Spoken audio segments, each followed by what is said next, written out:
ஓம் வசுதேவசுதம் தேவம் கம்சசாணூரமர்தனம் தேவகி பரமானந்தம் கிருஷ்ணம் வந்தே ஜகத்குரும் மூகம் கரோதி வாசாலம் பங்கும் லங்கயதே கிரிம் யத்கிருபாதமகம் வந்தே பரமானந்த மாதவம்.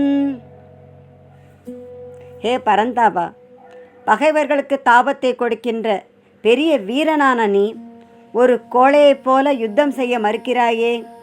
சுத்ரம் ஹிருதய தௌர்பல்யம் தெக்வா உத்திஷ்ட. இந்த அற்பமான மனத்தளர்ச்சியை விட்டுவிட்டு யுத்தம் செய்வதற்காக நிமிர்ந்து எழுந்து நில் என்று பரந்தாமன் பார்த்தனிடம் பகர்ந்ததும், குருமார்களை எதிர்த்து யுத்தம் புரிவது தவறு என்ற தன்னுடைய கருத்தை காண்டீபன் கூறுகின்றான். அர்ஜுன உவாச்ச கதம் பீஷ்மமஹம் சங்கே துரோணம் ச மதுசூதன இஷுபி பிரதியோத்ஸ்யாமி பூஜார்ஹாவரிசூதன. அர்ஜுன உவாச்ச, அர்ஜுனன் கூறுகின்றான், மதுசூதன, ஹே மதுசூதனனே, அகம் நான் சங்கே போர்க்களத்திலே, கதம் எவ்வாறு, இஷுபிகி அம்புகளினாலே, பீஷ்மம் பிதாமகர் பீஷ்மாச்சாரியாரையும், துரோணம் ச ஆச்சாரியார் துரோணரையும், பிரதியோத்ஸ்யாமி எதிர்த்து போரிடுவேன். ஏனெனில் அரிசூதன பகைவைகளை அளிப்பவனே, தௌ அவர்கள் இருவருமே பூஜார்ஹோ பூஜிக்கத்தக்கவர்கள் அல்லவா என்று கூறுகின்றான் அர்ஜுனன். இங்கு பகவானே மதுசூதன அரிசூதன என்ற 2 திருநாமங்களை வைத்து அழைக்கின்றான். மதுகைடபர் என்ற அசுரர்களையெல்லாம் அழித்ததாலே ஸ்ரீ கிருஷ்ண பகவானுக்கு மதுசூதனன் என்று ஒரு பெயர். சத்துருக்களை அழிப்பவராதலால் அரிசூதனன் என்று பெயர். இங்கோ எந்த அசுரர்களும் இல்லை, எந்த பகைவர்களும் இல்லை. இங்கு இருப்பவரோ பீஷ்மாச்சாரியார் துரோணாச்சாரியார். அவர்கள் அசுரர்கள் அல்ல, எதிரிகளும் அல்ல, பூஜிக்கத்தக்கவர்கள், போற்றத்தக்கவர்கள். அப்படி இருக்க அவர்களுடன் நான் எப்படி யுத்தம் செய்வேன்? இந்த கொடிய பாவத்தை நான் செய்ய முடியுமா? பிதாமகர் பீஷ்மர் எப்படிப்பட்டவர் தெரியுமா?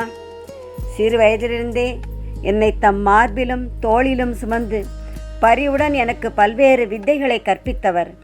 ராஜ்ய தர்மங்களையெல்லாம் எனக்கு அறிவுறுத்தியவர். என்மேல் அதிக பாசம் உடையவர். அப்பேற்பட்ட பிதாமகரை எதிர்த்து நான் எவ்வாறு போரிடுவேன்? ஆச்சாரியர் துரோணரோ எனக்கு வில்வித்தைகளையெல்லாம் கற்பித்த ஆசான். தம்முடைய அன்பு மகன் அஸ்வத்தாமனுக்கு கூட கற்பிக்காத பல்வேறு வித்தைகளை எனக்கு கற்பித்தவர். என்னை தன்னுடைய முதன்மையான சிஷ்யனாக, பிரதான சிஷ்யனாக ஏற்றுக்கொண்டவர். வில்வித்தையிலே எனக்கு நிகராக ஒருவரும் இல்லை என்று கூறும் அளவிற்கு எனக்கு சிறந்த பயிற்சிகளை அளித்தவர். ஆச்சாரியோ தேவோ பவ, ஆச்சாரியரை தெய்வமாக போற்ற வேண்டும் என்று வேதமும் விளம்புகிறதல்லவா? அப்படி இருக்கும் பொழுது பீஷ்மாச்சாரியருடன் துரோணாச்சாரியருடனும் நான் எவ்வாறு எதிர்த்து நின்று போரிடுவேன்? அவர்களை அவமரியாதையாக ஏதேனும் வார்த்தைகள் சொல்லக்கூட எனக்கு அருகதை இல்லை. அப்படி இருக்கும் பொழுது அம்புகளினாலே நான் எப்படி அவர்களுடன் எதிர்த்து போரிடுவேன் என்றெல்லாம் கேட்கின்றான் அர்ஜுனன். அர்ஜுன உவாச்ச கதம் பீஷ்மமஹம் சங்கே துரோணஞ்ச மதுசூதன இஷுபி பிரதியோத்ஸ்யாமி பூஜார்ஹாவரிசூதன. மீண்டும் அர்ஜுனன் கூறுகின்றான், குரு நஹத்வாஹி மகானுபாவான் ஸ்ரேயோ போக்தும் பைட்சமபீஹ லோகே ஹத்வார்த்த காமாம்சு குரு நிஹைவ புஞ்சீய போகான் ருதிர பிரதிக்தான். மகானுபாவான் மேன்மை பொருந்திய குருன் ஆச்சாரியார்களை அகத்வா அழிக்காமல், இகலோகே இந்த உலகத்திலே, பைக்ஷ்யம் அப்பி பிட்சை எடுத்து கிடைக்கும் அன்னத்தை கூட போக்தும் உண்பது ஸ்ரேயா மேன்மையை தரும்.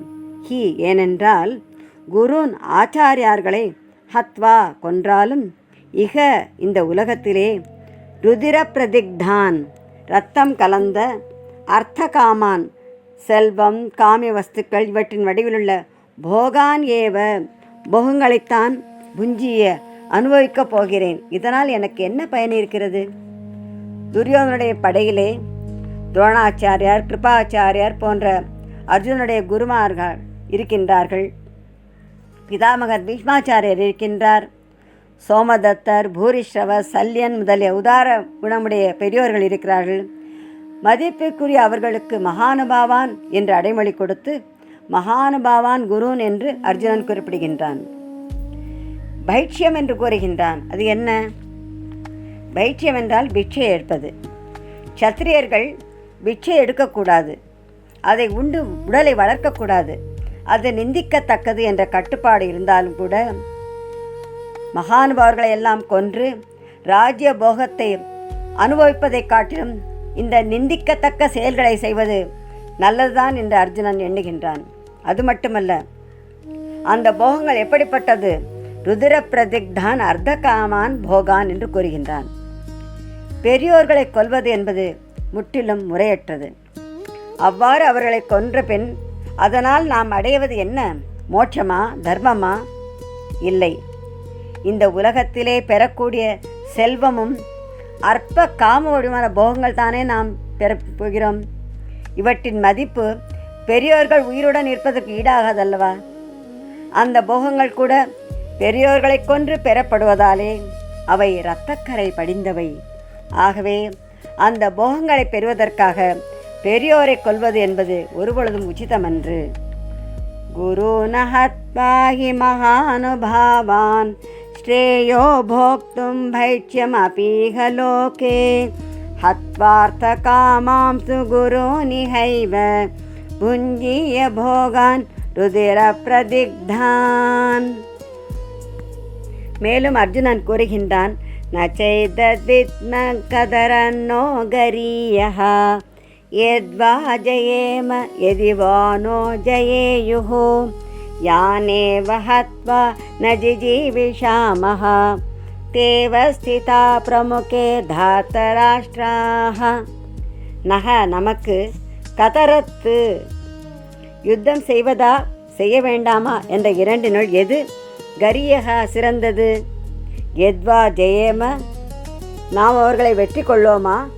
எதிவா அல்லது நக ஜெயயுகும், அவர்கள் நம்மை வெற்றி கொள்வார்களா? ஏதத்து இதையும் ந வித்மக அறியமாட்டோம். யான் ஹத்வா எவர்களை கொன்று ந ஜிஜீவிஷாமக நாம் வாழ விரும்ப மாட்டோமோ? தே தார்த்தராஷ்டிராக ஏவ அந்த திருதராஷ்டிர புத்திரர்களே பிரமுகே நம் முன்னிலையிலே அவஸ்திதாக நம்மை எதிர்த்து நிற்கிறார்கள்.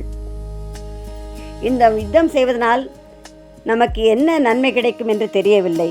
அது மட்டுமல்ல, யுத்தம் செய்வதா யுத்தத்திலிருந்து விலகுவதா என்றும் தீர்மானிக்க முடியவில்லை.